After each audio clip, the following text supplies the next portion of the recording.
All right, next up we have Tree Buckets Into the Blue. Gotta say, the first half of this was just so freaking good. Loved all of the build up, loved the world building, loved the characterization. You got so much done in that first beat. Um, I really just had such a clear understanding of these two characters, their motivation, even like their relationship to one another, what it is they wanted, what it is they were afraid of. You did a great job. It was slick, it was fun, super easy to read. Now that's all building up to make it seem like, but the second half, and no, the second half still good, and it still had all of that really, springy prose. Characters were still painted well. It all comes down to the plan, right? Um, as I was reading it and I saw that you had, I don't know, what was it? Let's see. You got to that second beat and you had like, it was short after that. I'm like, okay, we're looking at 400 words. I'm like, how are you going to stick the landing? Like, what plan is going to be satisfying in both its conception and its execution?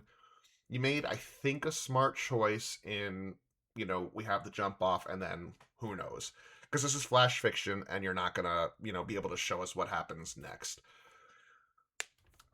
I'm not a huge believer in this as like that's the big thing that they're just gonna go back in time and blow it all up. And it's like, yeah, that's kind of breadcrumbed. That is what we're alluding to, right? With this whole, the plan's gonna work too well. We're gonna start over, and that whole, what is it, like World War III is gonna be fought with science, and World War IV is gonna be fought with sticks, or some quote like that. I forgot who said it.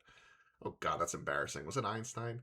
Someone really smart made a comment like that I don't remember, nor do I remember who said it, and now I feel dumb. Um, hey, that's what critting does for you. Anyhow, the plan itself is incredibly simple, and it's hard to envision in a society with such surveillance and so much monitoring that they could ever get this close to making something like that happen. I could believe it if I saw more of how they overcame it. So it's not so much about me suspending my disbelief. It's like, show me though, because that's somewhat interesting. Like, how are they getting around all this stuff? Like, we see cables and different things, but I don't know. I want to, I guess, see a little bit more in the actual execution, since really we get no execution. We get the fantasy of it, and then we get a button push, and that's it, which feels a little cheap, considering the stakes of what's at hand here. Having said all of that, I think now I'm assuming the next piece after this is disqualified, so I'll just put it out there. This is definitely my win pick, my favorite of the week for sure. So I'll be indicating as much to Thran Guy. Just really solid, and if nothing else, again, that first half was just perfect for me. Um, Managing to get as much done and have it feel as visceral and grounded when you're going off the walls into like sort of cyberpunk crazy town is no small feat. So this was very solidly done, and I enjoyed it quite a bit.